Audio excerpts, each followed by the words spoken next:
kita masuk ke topik terakhir, peramalan kinerja keuangan. Dan premisnya menarik. Laporan keuangan yang selama ini kita bahas memang merekam masa lalu, tapi ternyata bisa dijadikan alat untuk melihat masa depan. Para pemakai laporan keuangan hampir selalu lebih tertarik pada apa yang akan terjadi dibanding apa yang sudah terjadi. Makanya dibutuhkan keahlian untuk menggunakan laporan keuangan sebagai dasar memprediksi masa yang akan datang. Kuncinya adalah mengidentifikasi faktor-faktor yang menentukan tingkat pendapatan atau biaya tertentu. Tidak semua pos laporan keuangan punya faktor penentu yang sama. Harga pokok penjualan misalnya berkaitan erat dengan tingkat penjualan. Kalau penjualan naik, HPP cenderung ikut naik. Tapi biaya bunga berbeda. Dia adalah fungsi langsung dari jumlah utang berbunga yang dimiliki perusahaan, tidak terkait kuat dengan seberapa besar penjualannya. Nah, hampir setiap peramalan keuangan selalu dimulai dari satu titik yang sama, peramalan penjualan. Karena penjualan mencerminkan seberapa cepat perusahaan tumbuh, seberapa besar volume aktivitas yang diharapkan, dan dari situ bisa diperkirakan berapa aktiva yang dibutuhkan dan berapa pembiayaan yang harus disiapkan. Biasanya penjualan tahun lalu jadi titik awal, lalu disesuaikan dengan rata-rata pertumbuhan dari periode-periode sebelumnya.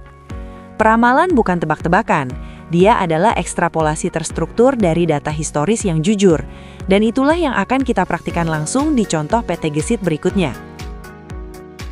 Peramalan penjualan yang tadi dibahas sebagai konsep, sekarang kita praktekkan langsung dengan data nyata PT Gesit, perusahaan sepatu anak yang mau ekspansi ke segmen balita. PT Gesit adalah perusahaan sepatu anak yang manajer produksinya sedang mengembangkan produk baru untuk segmen balita usia 1-5 tahun.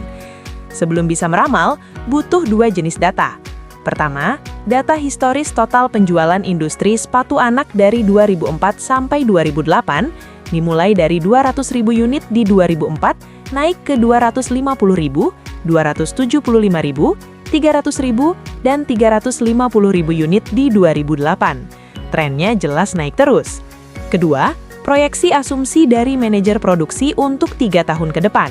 Di 2009, pangsa pasar yang ditargetkan 5%, naik jadi 10% di 2010 dan 15% di 2011. Harga jual per unit dijaga tetap di Rp30.000, tapi harga pokok produksinya naik dari 40% ke 45% ke 50%. Artinya margin kotor makin tipis setiap tahun. Biaya-biaya promosi dan periklanan justru turun dari 30% ke 20% ke 10%. Pajak yang harus dibayar adalah 35%. Data historis dan asumsi proyeksi ini adalah bahan mentah peramalan. Tanpa dua hal ini, angka-angka yang akan muncul di slide berikutnya tidak akan punya dasar yang bisa dipertanggungjawabkan. Data 5 tahun tadi bukan sekadar angka yang dicatat. Sekarang, angka-angka itu kita masukkan ke dalam persamaan tren pangkat tunggal untuk menghitung berapa penjualan industri yang diperkirakan 3 tahun ke depan. Langkah pertama adalah menyusun tabel regresi. Kolom pertama adalah tahun, kolom kedua penjualan industri dalam unit yang kita sebut Y, kolom ketiga adalah X, nilai ini ditentukan dengan menempatkan tahun tengah sebagai 0. Karena datanya 5 tahun, tahun tengahnya 2006, jadi X-nya 0. 2004 dapat nilai minus 2, 2005 minus 1, 2007 plus 1, dan 2008 plus 2. Kolom keempat adalah XY, perkalian setiap pasang X dan Y, dan kolom kelima adalah X kuadrat. Setelah dijumlahkan, total Y adalah 1,375 juta unit, total XY 350.000, dan total X kuadrat 10. Dari total itu dihitung dua konstanta. Nilai A sama dengan total Y dibagi N. 1,375 juta dibagi 5, hasilnya 275.000. Nilai B sama dengan total XY dibagi total X kuadrat, 350.000 dibagi 10, hasilnya 35.000. Jadi persamaan trennya adalah Y sama dengan 275.000 ditambah 35.000 dikali X.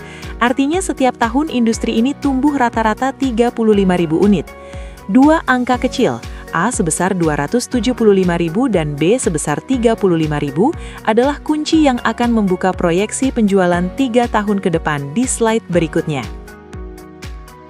Dua konstanta tadi, A dan B, sekarang kita masukkan ke persamaan tren untuk menghitung total penjualan industri 3 tahun ke depan. Dan dari situ, baru kita bisa tahu berapa unit yang akan terjual oleh PT Gesit. Karena X terakhir di data historis adalah 2 untuk tahun 2008, maka tahun 2009 mendapat X sama dengan 3, 2010 dapat 4, dan 2011 dapat 5. Dimasukkan ke persamaan, Y sama dengan 275.000 ditambah 35.000 dikali X. Untuk 2009, 275.000 ditambah 35.000 dikali 3, hasilnya 380.000 unit. Itu total penjualan seluruh industri sepatu anak. Untuk 2010, 275.000 ditambah 35.000 dikali 4, hasilnya 415.000 unit. Untuk 2011, 275.000 ditambah 35.000 dikali 5, hasilnya 450.000 unit. Nah, angka industri ini baru setengah perjalanan. Untuk dapat penjualan PT Gesit, dikalikan dengan pangsa pasar yang ditargetkan. 2009, 5% dari 380.000, hasilnya 19.000 unit.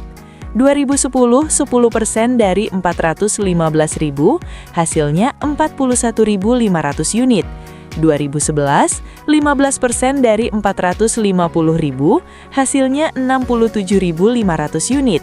3 angka, 19.000, 41.500, 67.500, inilah fondasi volume penjualan yang akan menentukan apakah bisnis sepatu balita PT Gesit layak dijalankan atau tidak.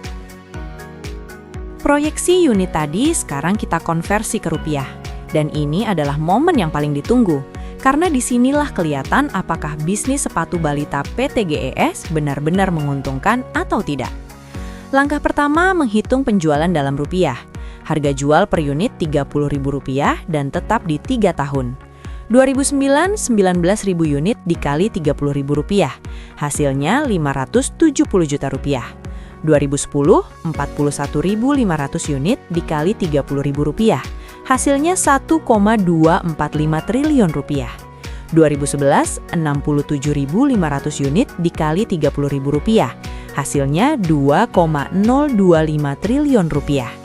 Dari penjualan itu dikurangi harga pokok produksi. 2009, 40% dari Rp570 juta, hasilnya Rp228 juta.